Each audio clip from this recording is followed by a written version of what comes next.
Hey, what's going on everybody, and welcome back to another Ready or Not video. It's been nearly a full year since we finally gotten to see Ready or Not from Void Interactive.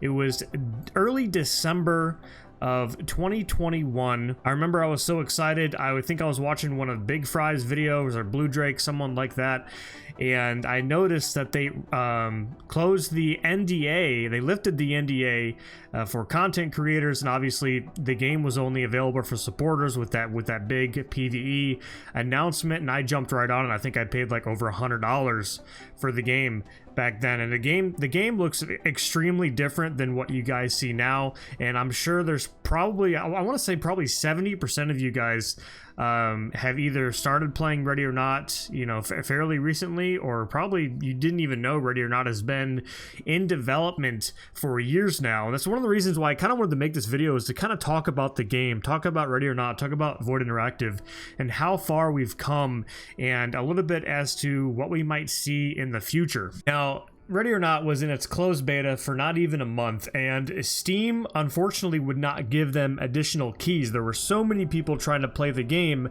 and Steam said, that's going to be a no from me. And they pretty much forced Void Interactive to release beta on Steam, and it was a much reduced price. However, luckily for us supporter guys, we still get benefits. You know, we have benefits to kind of get the maps and all the big updates a little bit earlier, and some people aren't happy about that. But personally, I mean, as a content creator, I'm really glad that we have the opportunity to kind of get in and check things out before it's available to, you know, hundreds of thousands of other people that have purchased the game that don't want to buy the supporters edition. And I can respect their reason as to why they think it's unfair. However, I definitely stand by, you know, I'm a content creator, and I definitely enjoy the benefits that they offer there. Now, obviously the game got pretty big. That's when I started making my videos, and the videos were getting pretty big, and I'm very fortunate, and it's one of the reasons why Ready or Not is my favorite game, and I'm never going to stop playing it. As far as I can tell, I love police simulation games, SWAT sim games, and tactical shooters overall. I definitely enjoy it, and it's awesome that we have this game.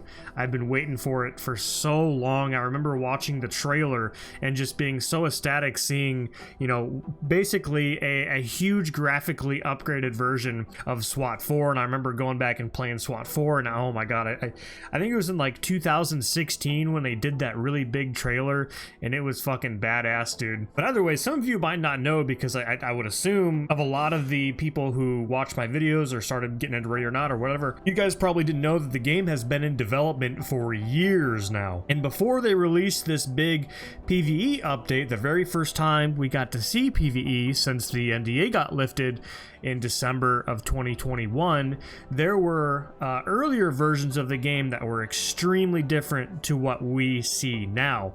And the footage that you're seeing on screen is actually the PvP build of Ready or Not. This is what they decided to work on. Void Interactive, instead of going for the PvE, they, for whatever reason, decided they were going to do PvP instead, and it was extremely sloppy, and obviously that was one of the reasons why a lot of it was under NDA. However, the footage you're seeing is not under NDA. I think this is one of Big Fry's videos, so shout out to him. You'll notice that they do kind of focus a lot on less than lethal gameplay.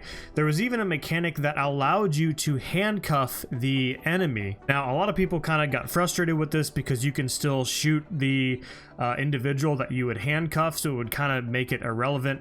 However, I feel like it's interesting, and if they do bring PvP back in a more, I guess, solid environment, something that's a little bit more tuned, I think this could work really well. I feel like rewarding the team or rewarding the players for arresting the enemy and using less lethal, you know, flash grenades, stinger grenades, beanbag shotguns in order to get them into custody, I feel like you should definitely be rewarded on like a higher level. However, that lethal firefights, you know, shootings and gunfights and all that should still progress in a multiplayer environment. But I think that's what would kind of disconnect Ready or Not from other PvP tactical shooters. However, I don't want to get into any type of ready or not PvP too much. I feel like it'd be really cool to talk about. Maybe we'll do it for another video. But that was scrapped, and we don't know if they're going to be working on it. I think there was a question raised, and they said they want to focus on PvE, and I don't think they said anything like that. However, I think it's kind of up in the air that if when they do finish PvE, when that day comes,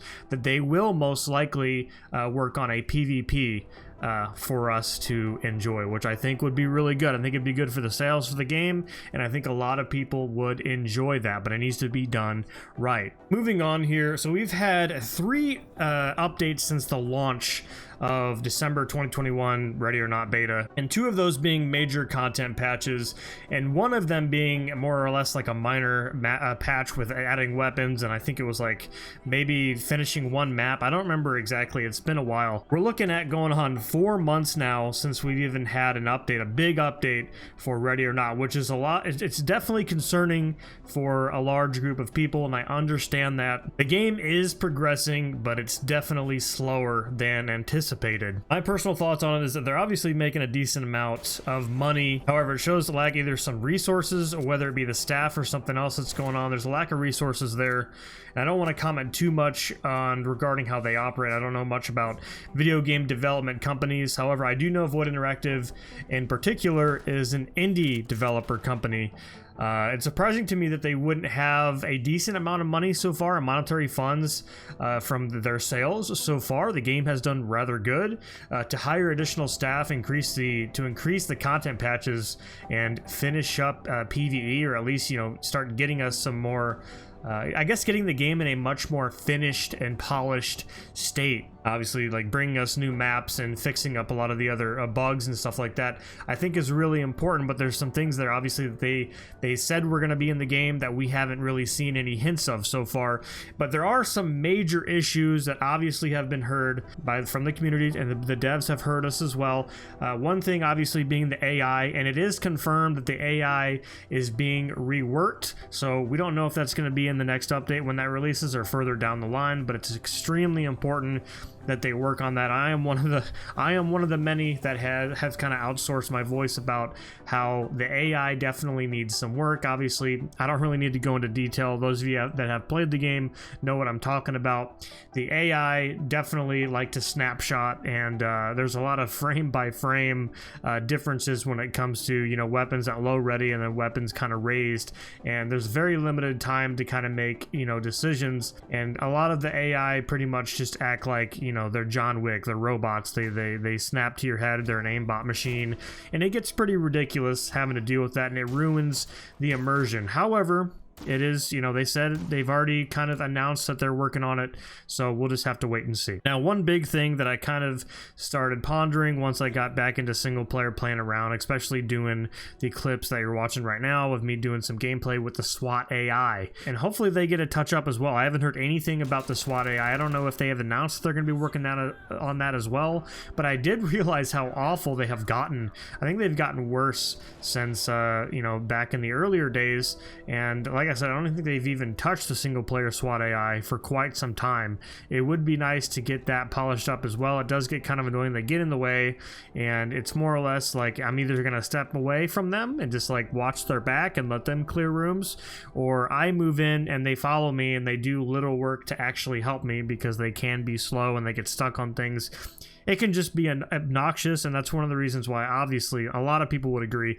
I enjoy the game playing with a group. I have like a tactical group that I play with, a military sim type S group, and it's a lot of fun. But playing with the AI can kind of feel like it's immersion breaking, and it's a little bit punishing. And like I kind of said before, you know, there's a lack of constant updates, just a lack of maps. Everyone's always complaining about how there's not enough maps. The mission briefings haven't been touched up on yet. And I know they said a little bit about like a career mode like long ago, but I don't know if that's ever going to be a thing. It would be cool to see that. But personally, like with the maps and everything, we have a bunch of custom maps, and I know the custom maps aren't as quality. Some of them are really, really good, but you know, with the maps being that developing a map takes an extremely long time, and I don't think that's what people realize. It does take a long time to develop a map, so we'll just have to wait and see. You know, we got to be patient, and you know, maybe when this next year comes, we'll be able to see more consistent update. And I would like to make an educated assumption that we will see more frequent additions to features within the next year. I estimate there will eventually be PvP. Honestly, it would be absolutely incredible for their sales as well, and a lot of people will return to the game, and a lot of players that weren't interested before will be interested if PvP is added, and that's just a fact. And I mean, honestly, you can disagree. I'd love to argue about it in the comments, and honestly, I don't think it would take away from the game either. The PvE experience, most of us play with groups or friends anyway. I don't like to go in public lobbies. Many other people don't enjoy public lobbies for obvious reasons. People fuck around, they shoot civilians, it's just not fun. And there would be a massive increase in sales as well, which would help them, you know, hiring more staff, getting better resources to complete their updates. But again, I'm not super savvy with how, you know, companies work, development companies, especially indie development companies. No idea, so I got to be careful with what I say. I don't want to sound silly. I don't think they're going to be doing any PvP until they get closer to PvE being finished.